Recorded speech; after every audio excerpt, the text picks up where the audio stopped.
परिचय। आज हम संबंधों और फलनों का अध्ययन करेंगे।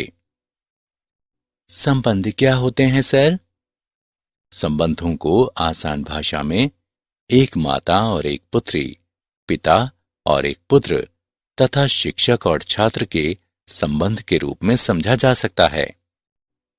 ठीक है सर, तो फलन क्या हैं? फलन संबंधों के विशेष प्रकार हैं, क्योंकि ये दो अवयवों के मध्य जुड़ाव के नियम को दर्शाता है। इस पाठ में आप दो अरिक्त समुच्चयों की दो वस्तुओं के मध्य संबंधों को जानेंगे।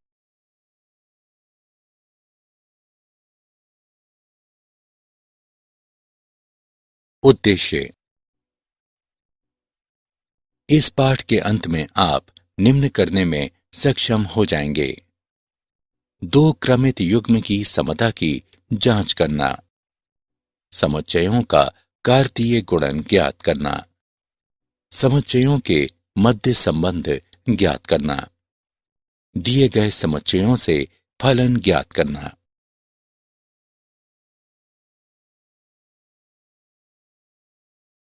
समुच्चयों का कार्तीय गुणन। क्रमित युग्म। मान लें कैपिटल ए और कैपिटल बी दो अरिक्त समुच्चय हैं। यदि ए कैपिटल ए का अवयव हो तो बी कैपिटल बी का अवयव है। तब ए बी का एक अवयव एक क्रमित युग्म कहलाता है, जहां ए को पहला अवयव तथा बी को दूसरा अवयव माना जाता है। नीचे दी गई आकृति में 12-5 क्रमित युग्म हैं। दो क्रमित युग्म की समता। दो क्रमित युग्मों ए, बी और सी डी को बराबर कहा जाता है यदि और केवल यदि ए बराबर सी और बी बराबर डी क्रमित युग्म 12-5 और 12-5 बराबर हैं, जबकि क्रमित युग्म 12-5 और 5-12 भिन्न हैं।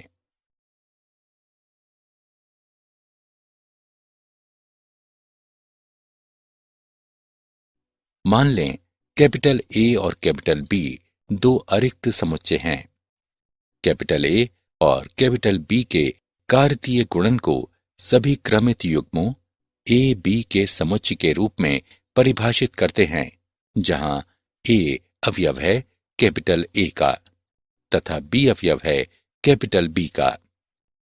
प्रतीक रूप में capital A cross capital B बराबर ए, बी इस प्रकार कि ए अवयव है कैपिटल ए का और बी अवयव है कैपिटल बी का। उदाहरण पर विचार करें।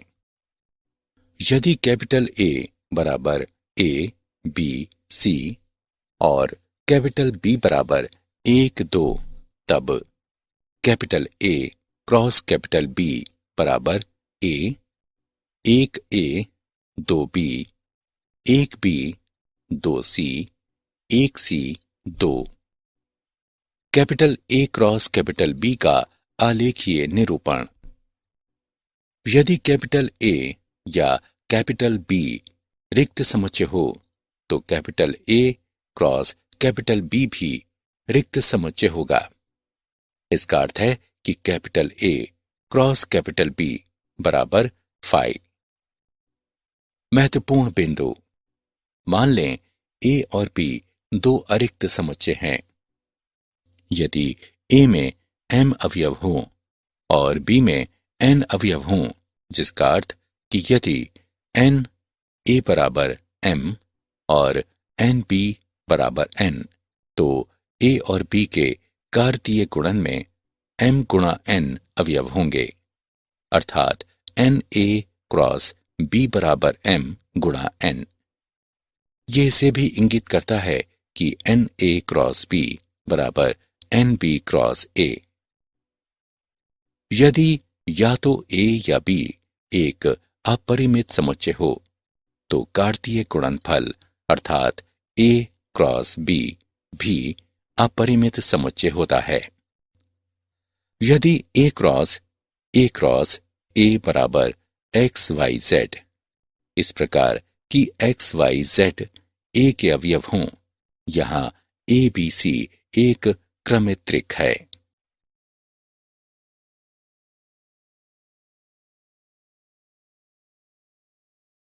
उदाहरण, यदि ए क्रॉस बी बराबर ए एक, बी तीन, ए तीन, बी एक, ए दो, बी दो हैं, तो ए और बी ज्ञात करें।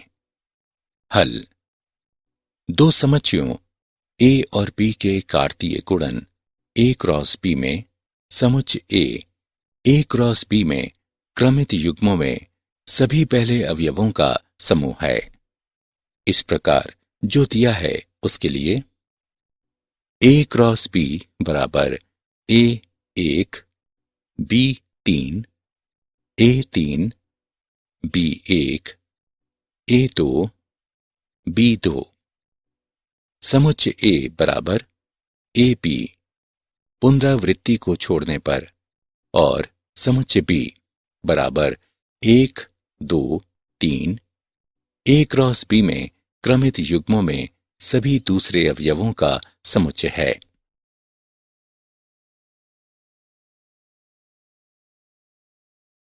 संबंध, माना ए और बी दो अरिक्त समुच्चय हैं। ए और बी के मध्य संबंध आर ए क्रॉस बी का एक उपसमुच्चय है। उपसमुच्चय को ए क्रॉस बी में क्रमित युग्म के पहले अवयव और दूसरे अवयव के मध्य संबंध की व्याख्या करते हुए प्राप्त करते हैं। दूसरा अवयव पहले अवयव का प्रतिबिंब कहलाता है।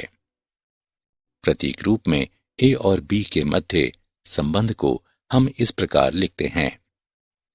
संबंध समुच्चय ए से समुच्चय बी अस्तित्व में होता है यदि और केवल यदि संबंध आर ए और बी के कार्तीय गुणनफल का एक उपसमुच्चय हो। और अच्छी तरह से समझने के लिए उदाहरण पर विचार करें। यदि ए बराबर 1, 3, 5, बी बराबर 0, 2, 4, 6 और ए से बी में आर से कम संबंध हो, तो आर बराबर 1, 2, 1, 4, 1, 6, 3, 4, 3, 6, 5, 6। ए से बी में संबंध आर को तीरों द्वारा निरूपित किया जाता है।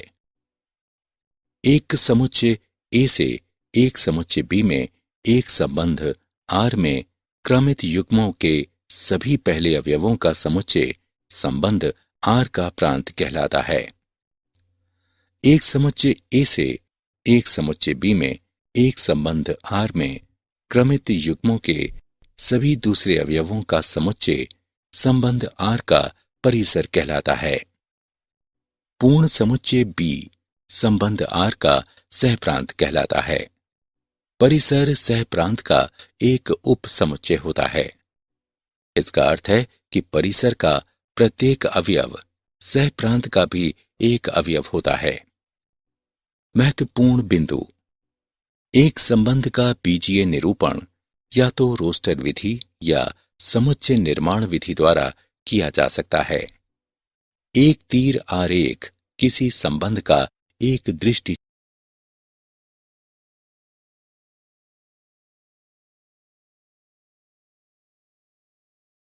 उदाहरण, मान लें ए बराबर 1, 2, 3 और बी बराबर 1, 2, 3, 4, 5, 6, 7, 8, 9, 10। ए से बी में रोस्टर विधि द्वारा एक संबंध आर इसका वर्ग के रूप में हो, स्थापित करें। हल, ए से बी में संबंध आर को इस प्रकार व्यक्त किया जा सकता है। आर बराबर 1, 1, 2, 4, 3, 9। संबंध का दृष्टि चित्रण नीचे प्रदर्शित है।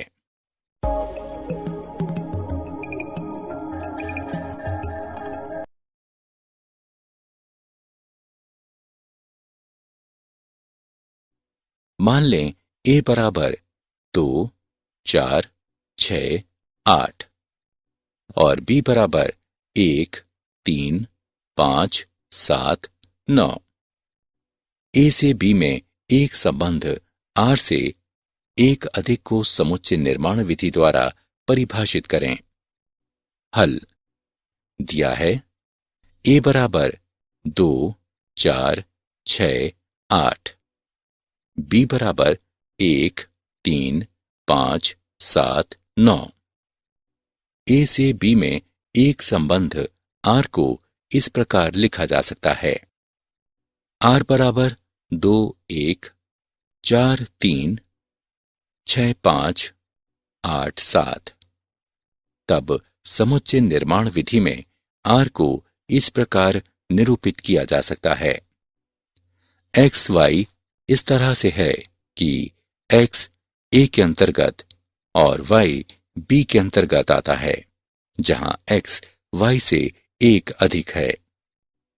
संबंध का दृष्टि चित्रण प्रदर्शित किया गया है।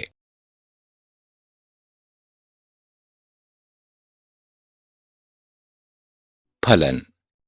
यदि ए और बी दो अरिक्त समुच्चय हों, तो समुच्चय ए से समुच्चय बी में एक फलन एक ऐसा नियम या विधि या संगतता होती है जो समुच्चय ए के अवयवों को समुच्चय बी के अवयवों से जोड़ती है। इस प्रकार की 1. समुच्चय ए के सभी अवयव समुच्चय बी में अवयवों से जुड़े हुए हों। 2. समुच्चय ए के प्रत्येक अवयव के संगत समुच्चय बी में एक अद्वितीय अवयव होता है। किन्हीं भी दो क्रमित युग्मों का प्रथम अवयव समान नहीं होता है। प्रतीक रूप में इसे इस प्रकार लिखते हैं। f ए से बी में एक फलन है। अच्छी तरह से समझने के लिए उदाहरण पर विचार करें। f एक फलन है क्योंकि ए के प्रत्येक अवयव का बी में एक अद्वितीय प्रतिबिंब है। यदि ए और बी वास्तविक संख्याओं के समुच्चय हों, तो एक फलन f एक वास्तविक फलन या एक वास्तविक मान फलन कहलाते हैं। अद्वितीय अवयव b जो b का अवयव है, फलन f के अंतर्गत a के अवयव a का प्रतिबिंब कहलाता है। इसे f a से निरूपित करते हैं, अर्थात b बराबर a का फलन। a से b में कोई फलन a गुणा b से एक संबंध f है। इस प्रकार कि प्रत्येक a अवयव है a का और एक अद्वितीय अवयव b अवयव है कैपिटल B का। इस प्रकार की a b अवयव है f के। समुच्चय a फलन f का प्रांत कहलाता है और समुच्चय b सह प्रांत कहलाता है। a के अवयव के सभी प्रतिबिंबों के समुच्चय को a के फलन से निरूपित करते हैं। ये फलन का परिसर कहलाता है।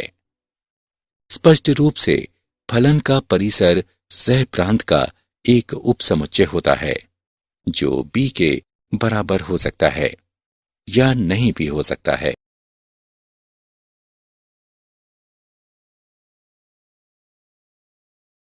कुछ फलन और उनके आलेख। तत्समक फलन। मान लें r वास्तविक संख्या का समुच्चय है। f r से r में x का फलन f बराबर x द्वारा परिभाषित एक फलन है, जहां प्रत्येक x अवयव है r का। तत्समक फलन कहलाता है। इसका प्रांत r है और परिसर r है। अचनर फलन। मान लें r वास्तविक संख्या का समुच्चय है। f r से r में x का फलन f बराबर c द्वारा परिभाषित एक फलन है, जहां प्रत्येक x अवयव है r का। जहां c अचर है, अचर फलन कहलाता है। इसका प्रांत r है और परिसर एकल समुच्चय c है। बहुपद फलन। मान लें r वास्तविक संख्या का समुच्चय है।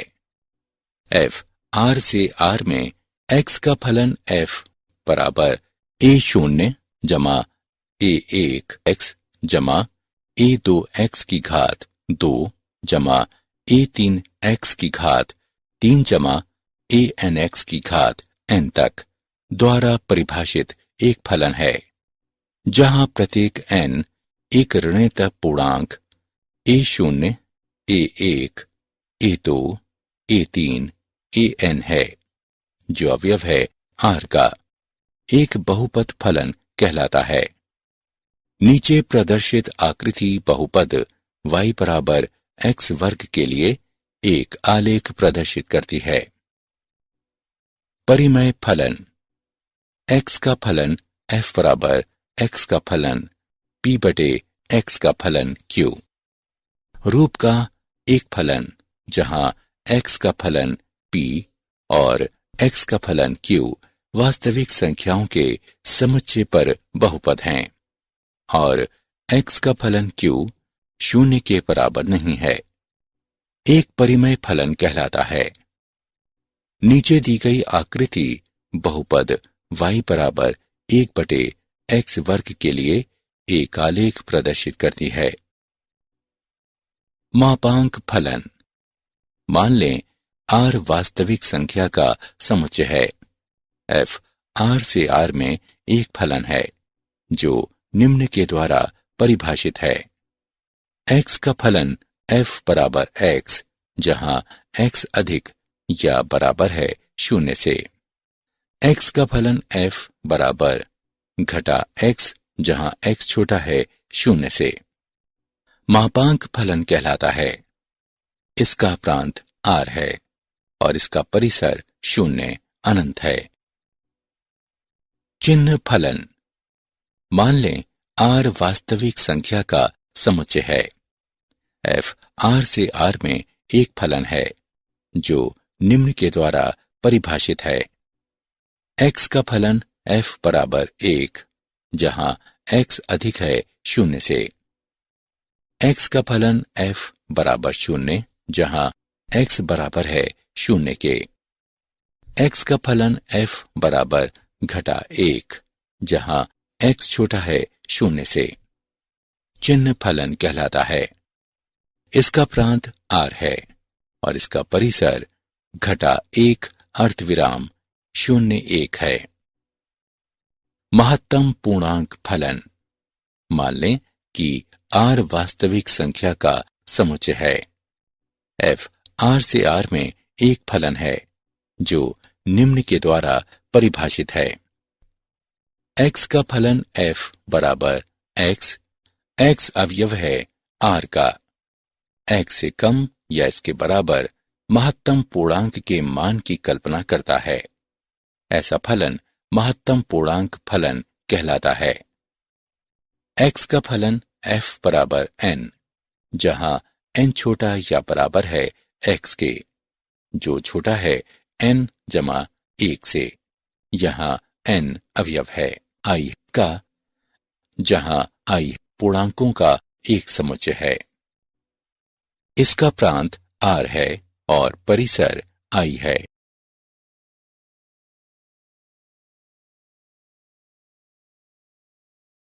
फलन। वास्तविक फलनों का बीजगणित। मान लें x से r में एक फलन f और x से r में एक फलन g कोई दो वास्तविक फलन हैं जहां x r का एक उपसमुच्चय है। दो वास्तविक फलनों के योगफल को इस प्रकार परिभाषित करते हैं। एक वास्तविक फलन से एक दूसरे वास्तविक फलन के घटाने को इस प्रकार परिभाषित करते हैं।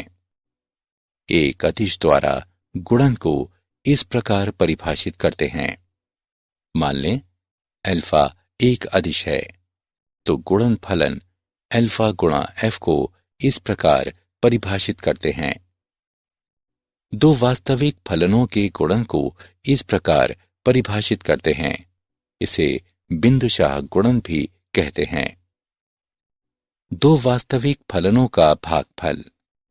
f/g फलन के भागफल को इस प्रकार परिभाषित करते हैं।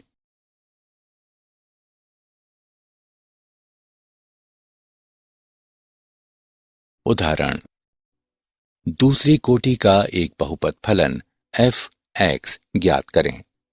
जब f 0 बराबर 5, f माइनस 1 बराबर 10, f 1 बराबर 6। आइए इसे हल करते हैं।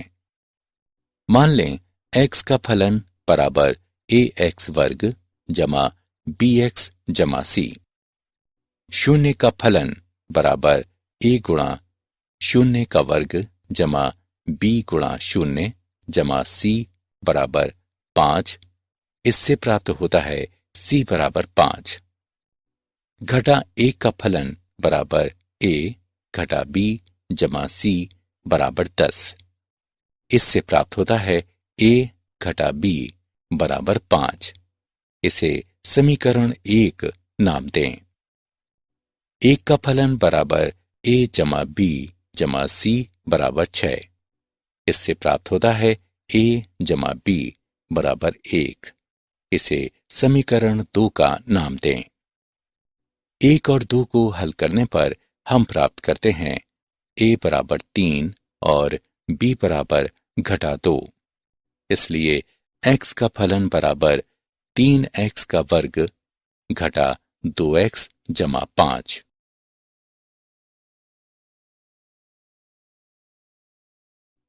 मान लें f g r से r के ऐसे फलन हैं जो क्रमशः x का फलन f बराबर x जमा 1, x का फलन g बराबर 2x घटा 3 द्वारा परिभाषित हैं। ज्ञात करें f जमा g, f घटा g, f गुणा g और f बटे g। हल दिया है x का फलन f बराबर x जमा 1, x का फलन g बराबर 2x घटा 3। f जमा g इस प्रकार ज्ञात किया जा सकता है। x का फलन f जमा g बराबर x का फलन f जमा x का फलन g बराबर x जमा 1 जमा 2x घटा 3 बराबर 3x घटा 2। f घटा g को इस प्रकार ज्ञात किया जा सकता है। x का फलन f घटा g बराबर x का फलन f घटा x का फलन g बराबर x जमा 1 घटा 2x घटा 3 बराबर घटा x जमा 4। fg को इस प्रकार ज्ञात किया जा सकता है। x का फलन fg बराबर x का फलन f गुणा x का फलन g बराबर x जमा 1 गुणा 2x घटा 3 बराबर 2x का वर्ग घटा x घटा 3। f बटे g को इस प्रकार ज्ञात किया जा सकता है। x का फलन f बटे g बराबर x का फलन f बटे x का फलन g बराबर x जमा 1 बटे 2x घटा 3। x अवयव है r का और x 3 बटे 2 के बराबर नहीं है।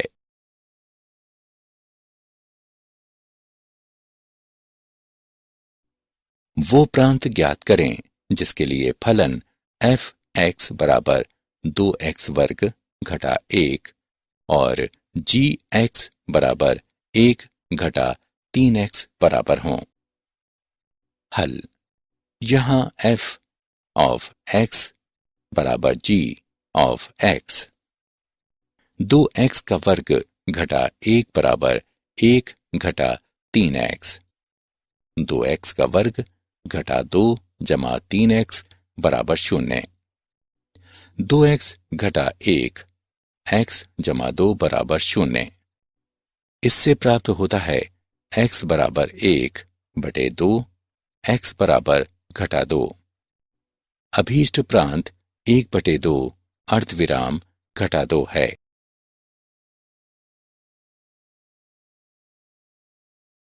क्या आप जानते हैं फलन शब्द का प्रयोग गॉटफ्रेड विल्हेल्म लिबनिज ने किया।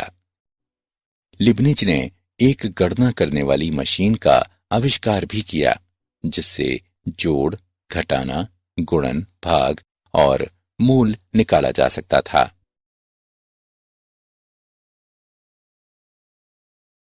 सारांश। आइए हमने जो कुछ सीखा है उसे संक्षेप में दोहराएं। दो क्रमित युग्म की समता। दो क्रमित युग्मों ए, बी और सी डी को बराबर कहा जाता है यदि और केवल यदि ए बराबर सी और बी बराबर डी। दो समुच्चयों का कार्तीय गुणन। मान लें कैपिटल ए और कैपिटल बी दो अरिक्त समुच्चय हैं तो capital A cross capital B बराबर ए। बी इस प्रकार की ए अवयव है कैपिटल ए का और बी अवयव है कैपिटल बी का। दो समुच्चयों के मध्य संबंध। माना ए और बी दो अरिक्त समुच्चय हैं। ए और बी के मध्य संबंध आर ए क्रॉस बी का एक उप समुच्चय है और इसे इस प्रकार लिखा जा सकता है। समुच्चय ए से समुच्चय बी संबंध अस्तित्व में होता है यदि और केवल यदि संबंध आर ए और बी के कार्तीय गुणनफल का एक उपसमुच्चय हो।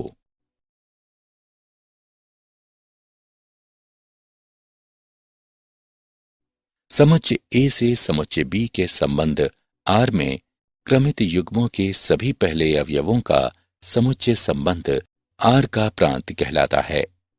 समुच्चय ए से समुच्चय बी के संबंध आर में सभी दूसरे अवयवों का समुच्चय संबंध आर का परिसर कहलाता है। पूर्ण समुच्चय बी संबंध का सहप्रांत कहलाता है। परिसर सहप्रांत का एक उपसमुच्चय होता है। इसका अर्थ है परिसर का प्रत्येक अवयव सहप्रांत का भी एक अवयव होता है। फलन। यदि ए और बी दो अरिक्त समुच्चय हों तो समुच्चय ए से समुच्चय बी में एक फलन एक ऐसा नियम या विधि या संगतता होती है जो समुच्चय ए के अवयवों को समुच्चय बी के अवयवों से जोड़ती है। इस प्रकार की समुच्चय ए के सभी अवयव समुच्चय बी में अवयवों से जुड़े हुए हों।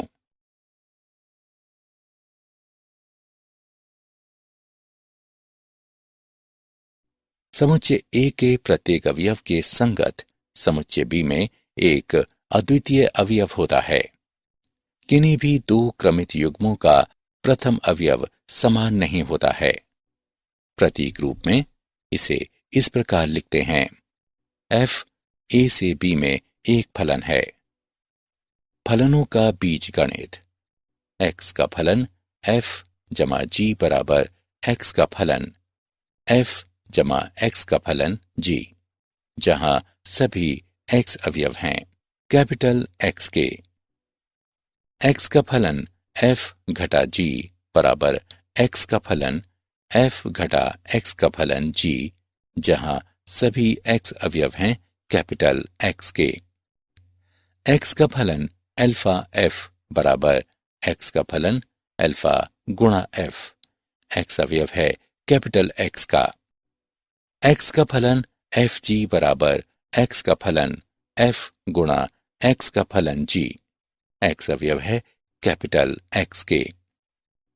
एक्स का फलन एफ बटे जी बराबर एक्स का फलन एफ बटे एक्स का फलन जी दिया है। एक्स का फलन जी शून्य के बराबर नहीं है।